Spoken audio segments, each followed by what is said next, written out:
Bienvenidos a esto que he llamado de Sion, a esta tercera parte de estos en vivos del tema de la ciudad de Jerusalén y la importancia profética de este territorio para los últimos tiempos y para el reinado milenial de Cristo que se aproxima.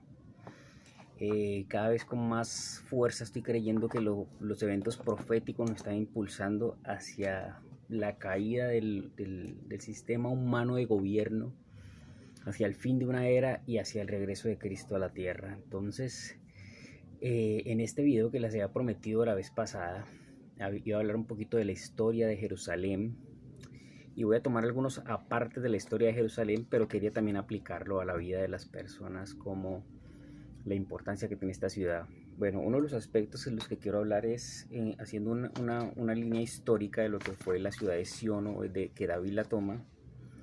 Es que esta ciudad tiene una importancia profética para los judíos, para el pueblo judío. Esta ciudad tiene una simbología y tiene una leyenda también. No sé si es leyenda o si es real. No sé hasta dónde todo el imaginario judío o hasta dónde la Biblia es interpretada desde la parte judía. Pero la historia de esta ciudad comienza en Génesis 1:1. Según la tradición rabínica, es ese punto de Jerusalén donde dice que Dios creó los cielos y la tierra, y donde se crea el jardín del Edén, donde se desenvuelve la primera historia de Génesis. Eso hasta allá no puedo decirlo yo, no he leído todavía los libros antiguos para que los judíos afirmen esto, los rabinos judíos afirmen esto, no puedo yo llegar hasta allá. Ellos sabrán por qué lo dicen. La segunda es la parte de cuando Abraham va a sacrificar a Isaac en el altar en el altar de Moriah, o el monte que es Moriah, que los rabinos creen que es el mismo monte donde se construyó el templo, y que por eso el rey David compra esta era de Enan Jebuseo. Es más, dicen que por eso es el rey David entró a conquistar la ciudad de los Jebuseos, porque este era un sitio sagrado que no habían, cuando entraron a la tierra prometida, no lo habían tenido los hebreos hasta David. Este sitio donde el ángel se aparece del Señor y le dice: no extiendas tu mano contra el muchacho porque ya vi que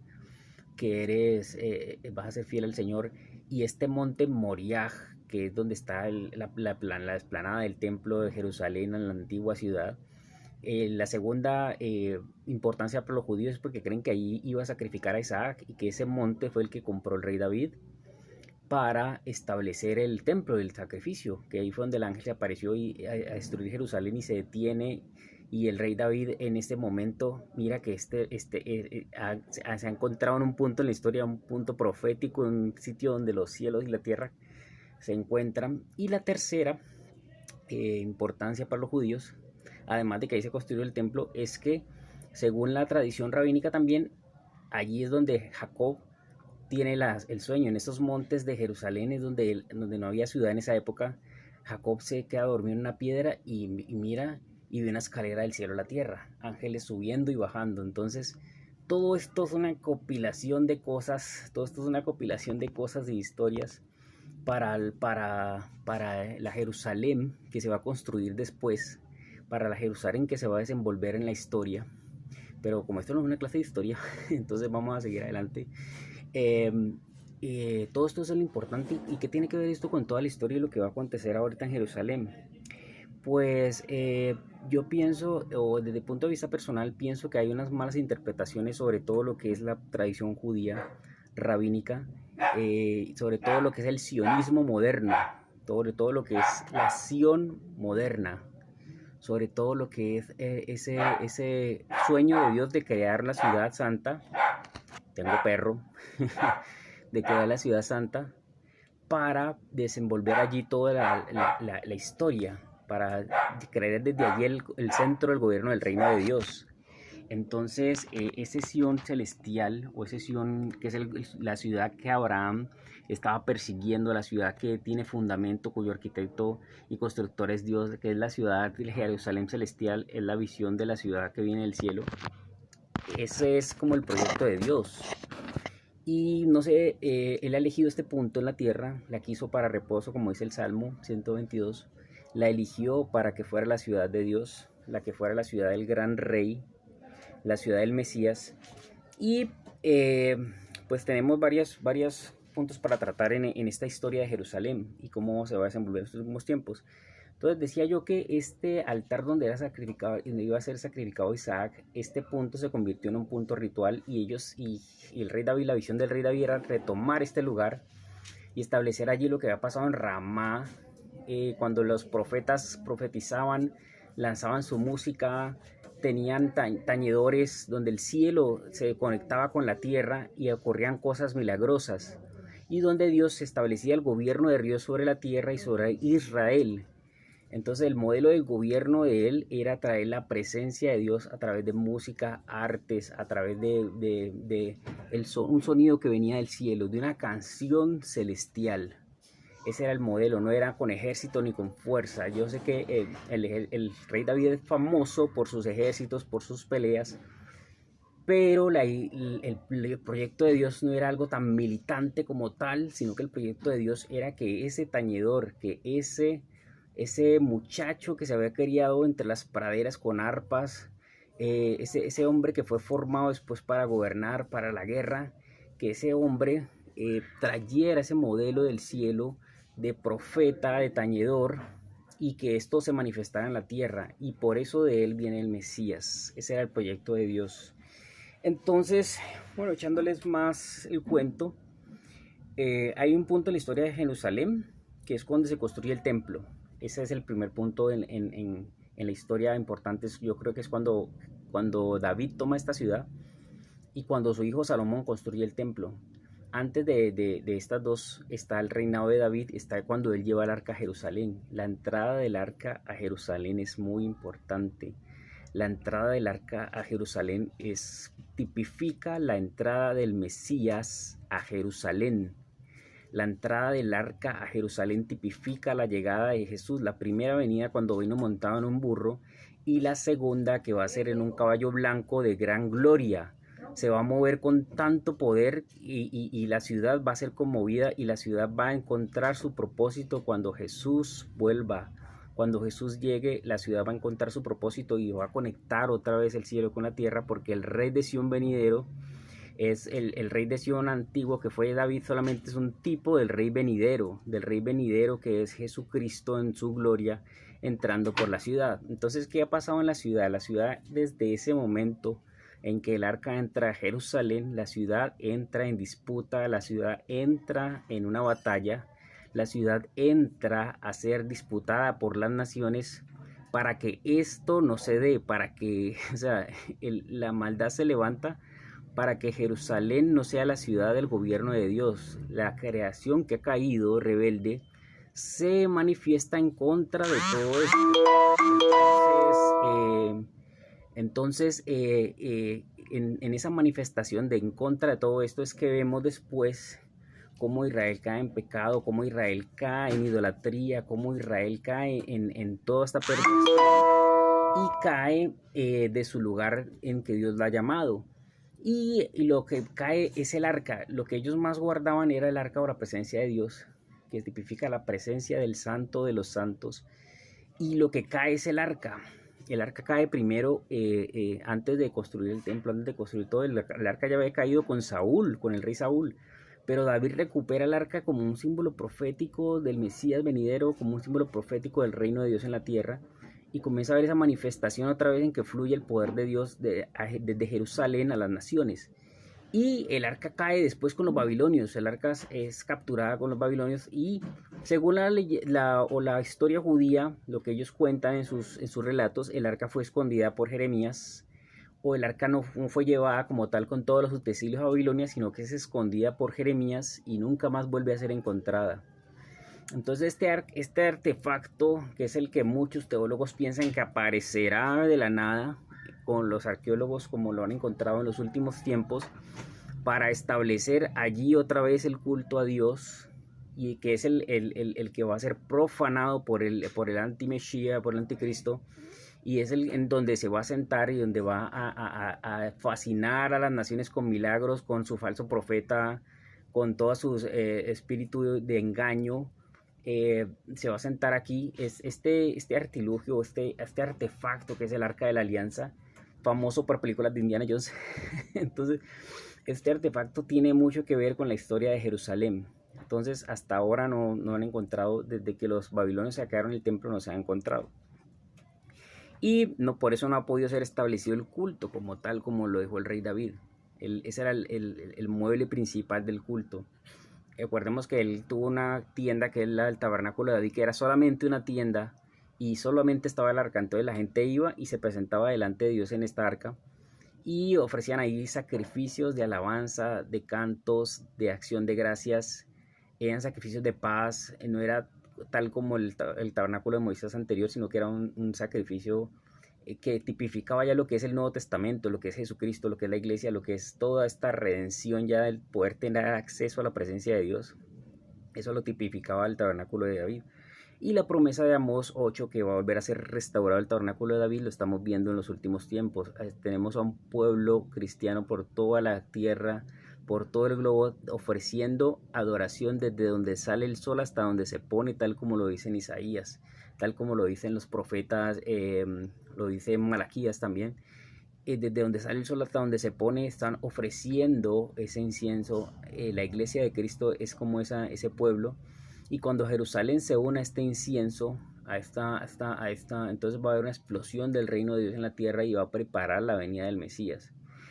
¿Qué más puedo decir de la historia? Después de los babilonios, la ciudad entra a ser disputada por imperios como el imperio griego, como el imperio romano. Y esto es muy importante conocer esto. ¿Por qué los fariseos fueron tan famosos en la época de Jesús? Los fariseos fueron muy famosos porque eran guardianes de la ley, porque eran guardianes, porque aprendieron la lección de que no era con ejército ni con fuerza, sino que ellos debían ser obedientes a Dios, deberían de guardar la ley. Y en la época en que llegó Jesús, ellos ya eran una mafia corrupta, ¿cierto? Pero mucho de lo que ellos buscaban en un principio era guardar la ley y esperar al Mesías. Ese era lo que le había encomendado, guardar la ley y esperar al Mesías, inquirir en las escrituras. Por eso Jesús les decía, ustedes leen mucho las escrituras, pero ellas les hablan desde mí. Ustedes creen que en ellas está la vida, pero la escritura se las dejaron ustedes para que me esperaran y para que yo llegara a reinar sobre ustedes. Entonces ellos tenían ese encargo y la guardaron, sobrevivieron al mundo griego, de toda la contaminación de lo que es la cultura griega, de toda esta onda de pensamiento griego, y llegamos a la época de Jesús, a la Jerusalén de ese primer siglo.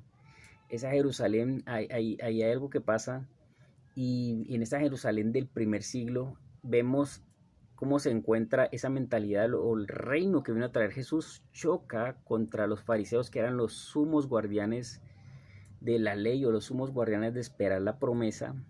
Choca contra todas estas sectas judías como saduceos, que ya habían torcido un poco lo que era la doctrina, lo que son los profetas.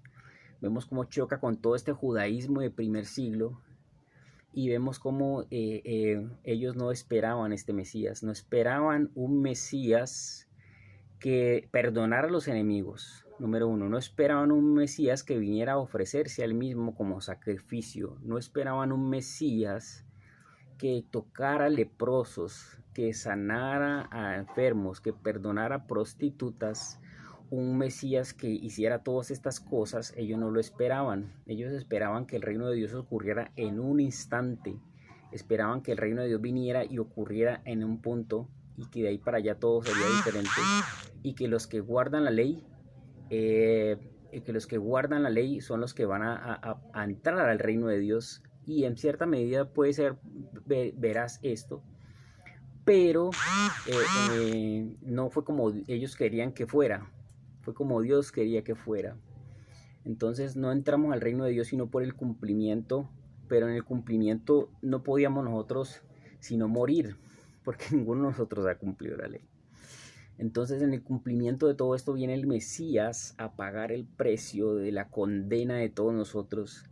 Y este punto lo que abre, cuando Mesías muere y paga por nosotros, esto lo que abre es una brecha entre la primera venida como siervo y la segunda venida como rey. Y en esta brecha es donde se desenvuelve todo lo que es el ministerio de la iglesia, y es la tercera fase de la historia de Jerusalén. Esta historia de Jerusalén comienza en el año 70, cuando la ciudad es completamente barrida del mapa. La ciudad es completamente barrida en el mapa, intentada, fue vuelta otra vez como reintentada la retoma de Jerusalén por los judíos en el año 135, no, o sea, no lo consiguieron como tal, solo consiguieron de pronto alguna parte habitar allí, pero no tuvieron esa gloria de ese templo, no tuvieron nada de estas cosas que tuvieron con el rey David y con el rey Salomón, no lo consiguieron. Y ese era el objetivo en todos estos 20 siglos. Lo que consiguieron ahora en el siglo XX y ahora en el siglo XXI, lo que ha conseguido Jerusalén, el pueblo judío, eso fue la lucha de todos estos años, fue la lucha por la que pagaron precio muchos judíos, fue una lucha por la que pagaron mucho, y quiero llegar al punto central de todo lo que quiero decir y lo que quiero que les sirva para su vida. Eh, Muchas veces creemos que el judaísmo militante es el camino, que el cristianismo militar es el camino, porque muchas veces creemos que porque el ejército de Estados Unidos, que porque el ejército de Gran Bretaña, que todo esto, creemos que esta es la representación del cristianismo que debe imponer por la fuerza a las naciones, y eso nunca funcionó. Eso no funcionó. Eso no era el plan de Dios para traer el reino de Dios a la tierra, porque el Mesías militante que esperaban los judíos no es el Mesías que llegó.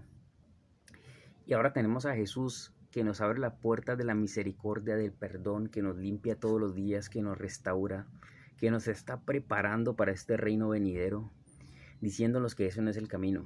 Entonces es muy importante esto.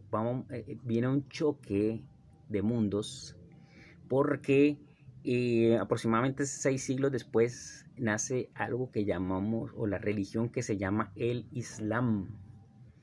Y aquí viene la otra fase de la historia de Jerusalén, con el profeta Mohammed.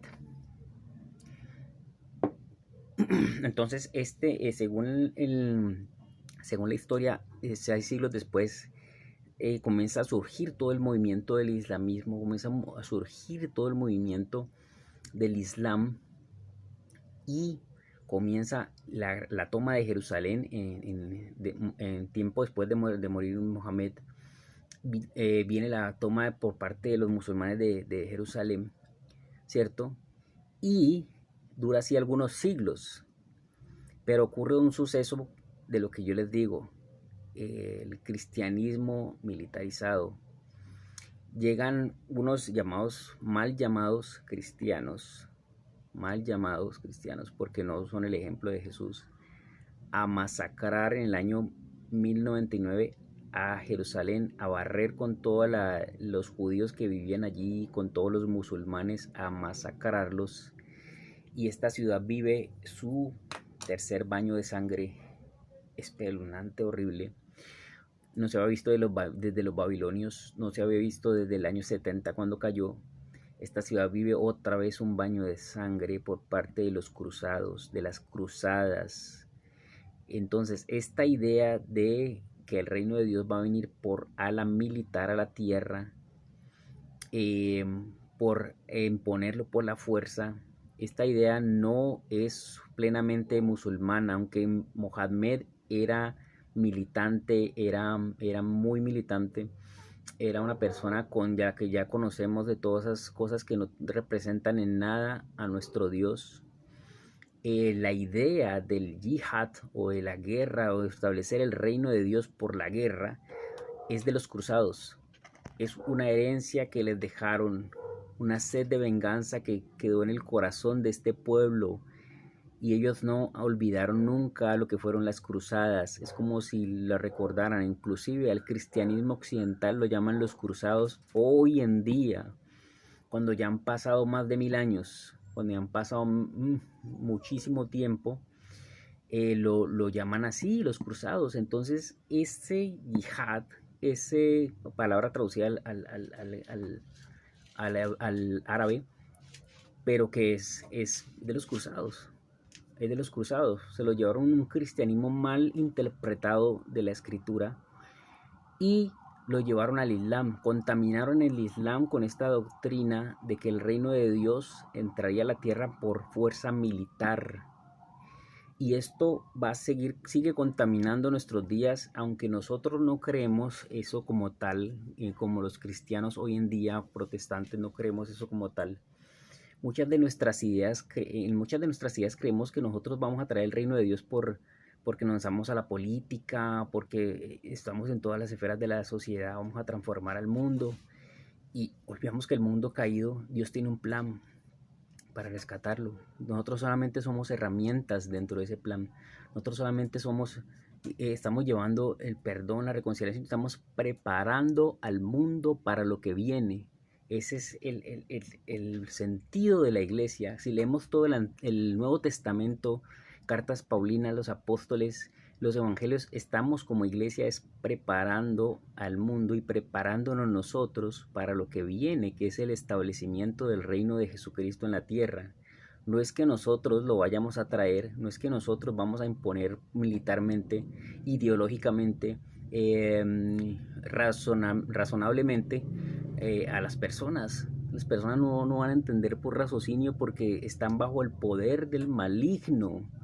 Y en el mundo islámico sí que lo vemos. Entonces, ¿cuál es el plan de Dios para esto? Si nosotros tenemos esta doctrina errada de que nosotros vamos a traer el reino de Dios por nuestras fuerzas, y si ellos la tienen también, que fue heredada por los cruzados, imagínense los choques de esos dos mundos. Entonces, lo que yo quiero llegar a este punto de este video es entender un poquito del conflicto que está ocurriendo por Jerusalén. Esta doctrina en el año 1515, creo, cuando Solimán el Magnífico llegó, este emperador otomano, al poder y él toma Jerusalén como algo literal que está en el Corán, que es ahorita no recuerdo el nombre en árabe, pero la nombra como el lugar más allá o el lugar más alto o la Sión. Y recuerden que esta doctrina ya habían venido ya hace más o menos 400 años, habían pasado cruzadas y ellos no olvidan. Entonces ellos en su imaginario creyeron que esta Jerusalén natural, este lugar, era el lugar donde Mohammed había tenido la experiencia, había subido al cielo. Entonces ellos toman este lugar y también por la parte militar, por toma militar. Aunque Solimán no era como los cruzados, Solimán era un hombre mucho más, digamos, espiritual, mucho más de profundidad. Al Solimán fue el que comenzó toda una era de prosperidad en el Islam, de pensamiento, de riquezas. Él era otro aparte, no era como los radicales islámicos que vemos hoy. Ese tipo sí leía, ese tipo sí se instruía. Y hay un evento en la vida de Solimán que es tenaz porque él leía las profecías del Antiguo Testamento y él lee que el rey va a entrar por esa puerta de Oriente que está en la ciudad de Jerusalén y manda a sellar la puerta porque el Mesías judío iba a entrar por esa puerta y la puerta está allí en Jerusalén cerrada con piedras y enfrente pone un cementerio para que el rey y sacerdote judío, como era rey y sacerdote, no podía pasar por un cementerio, no se podía contaminar de muertos. Entonces él pone un cementerio allí enfrente de la puerta de Oriente como un reto al rey judío, es decir, si su Mesías viene, pues entonces no va a poder pasar por aquí. Entonces es una ironía de la vida. Es una parte de lo que trae esa mentalidad de que creemos que el reino de Dios viene por fuerza humana. Y eso lo tenía él muy claro y por eso interpretó el Corán así y Jerusalén así, como la ciudad que tenía que tomar por la fuerza. Y es paradójico porque por esa misma muralla salió Jesús a morir. Por esa misma muralla salió Jesús a morir afuera de la ciudad, de la muralla. Y lo más teso es que le ponen un cementerio al que venció la muerte. Al que venció la tumba le ponen un cementerio ahí. Me imagino que cuando el Señor venga, esos muertos se van a parar de allí. Y esa puerta se va a romper y él va a pasar por la puerta de Oriente, la famosa puerta que aún sigue en pie. Entonces, esta ideología y que nos contamina a todos, es muy importante sacarla de nuestras vidas. Sí es importante lo que nosotros hacemos hoy aquí en la tierra. Es importante que la acción, que tenemos contacto con la acción celestial, que estamos trayendo abundancia a la tierra, estamos trayendo prosperidad a la tierra. Pero esto no viene por fuerza humana ni por proyecto humano. Nosotros no se trata del propósito de Dios para mi vida. Se trata de mi vida para el propósito de Dios. Y esta frase la he puesto mucho en mi Instagram. Porque no se trata de lo que yo puedo hacer para Dios, sino lo que Dios quiere hacer conmigo. O sea, se trata de que yo entro en su plan, no de que Él entre en mis planes. No sé si me hago entender. Y eso es lo que pasa con esta teología que contaminó en tanto el mundo islámico como el cristianismo. Entonces vemos un siglo XX también de guerras de los Estados Unidos, el frente Estados Unidos británico, que suponía que era el frente cristiano, se convierten en otra Roma y van a conquistar el mundo militarmente, van a conquistar el mundo con gran tecnología y ellos se convierten en otra Babel, en otra manifestación de Babel, en otra manifestación de Roma. Y el reino de Jesucristo sigue gestándose en los corazones humildes. El reino de Jesucristo sigue buscando al niño tañedor y no al hombre de armadura. El reino de los cielos sigue buscando al niño del arpa, al niño con la onda y la piedrita, arrojándola, corriendo contra el gigante. El reino de Dios sigue operando y moviéndose en medio de lo que no se ve, pero que al final trae una transformación impresionante. Y no en los despliegues militares, no en los despliegues de gran intelectualidad, no en los despliegues técnicos. El reino de Dios sigue buscando a gente humilde, sigue buscando gente con el corazón del Cordero y sigue dándonos, alimentándonos de esa acción celestial y nos sigue dando el corazón del Cordero para poderlo traer a dar a luz.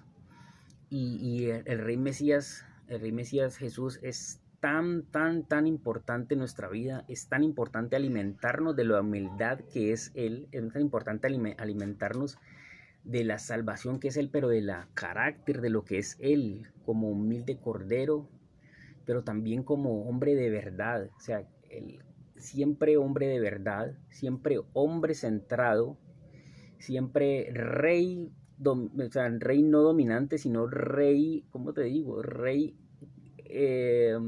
con autoridad, pero no autoridad de dominar. O sea, no estar mostrando su autoridad para dominar, sino que él está simplemente teniendo autoridad por el amor. Y eso es algo que debe impartirnos ahora. Ese es el triunfo final sobre la Jerusalén. ¿Qué ocurre en este final del tramo? Porque estamos casi al final del tramo. Eso ya lo he dicho muchas veces en este canal.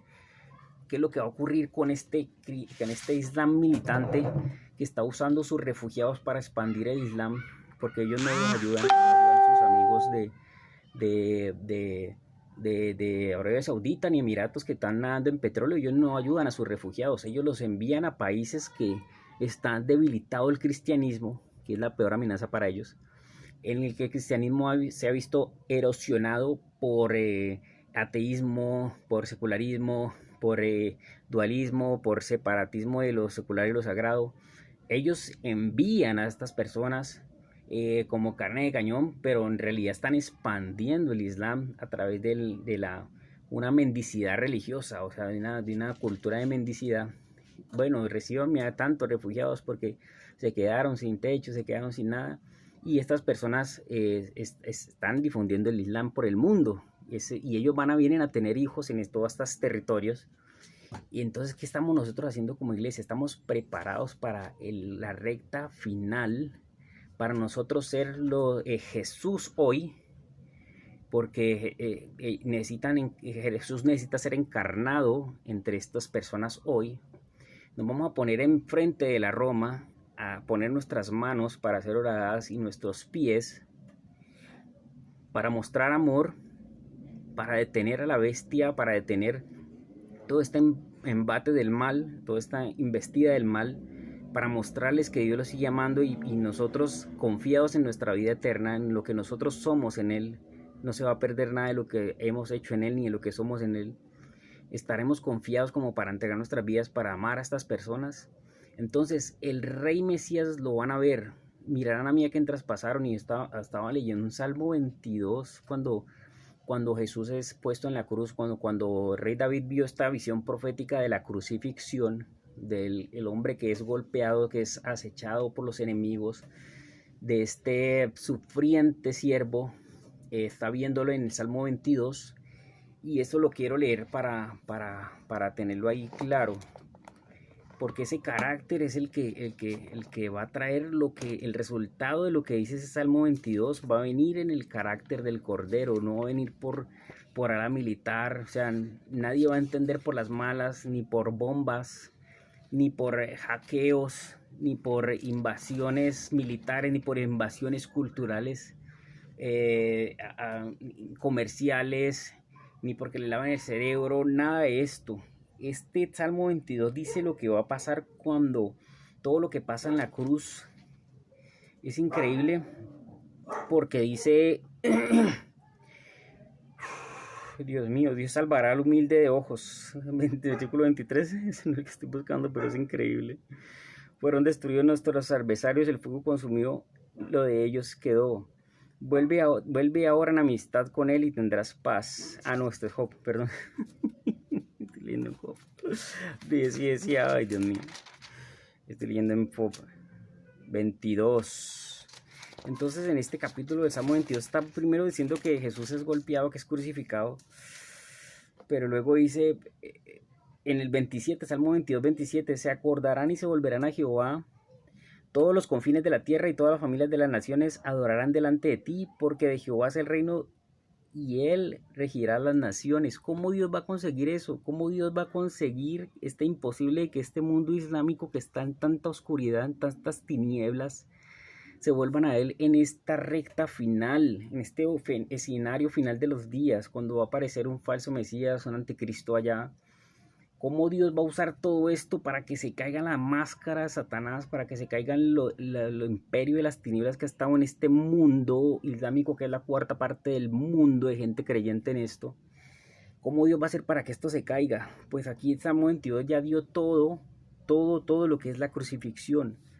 Y está dando todo lo que fue el sacrificio de Jesús.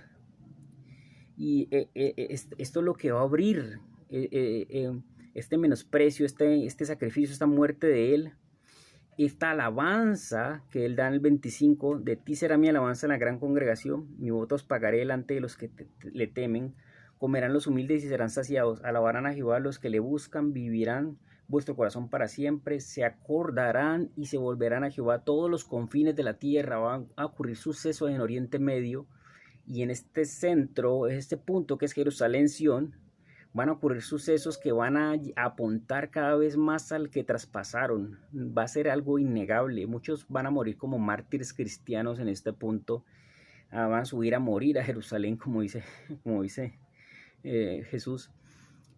Pero vamos a conseguir que volteen a mirar a quienes traspasaron. Y eso Dios lo va a hacer. Dios lo va a hacer. Dios está orquestándolo para esto, para que el mundo islámico salga de estas tinieblas y volteen a ver a que traspasaron, y que todas las familias de las naciones vuelvan a él.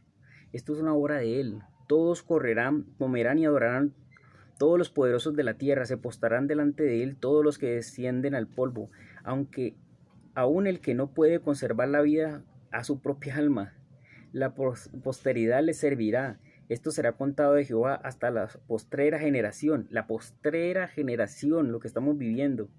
Vendrán y anunciarán su justicia a pueblo no nacido aún, y anunciarán el que hizo esto. Entonces, te bendigo y te quiero dejar con esa reflexión. Te quiero dejar con esta reflexión. Prepárate para lo que Dios está haciendo.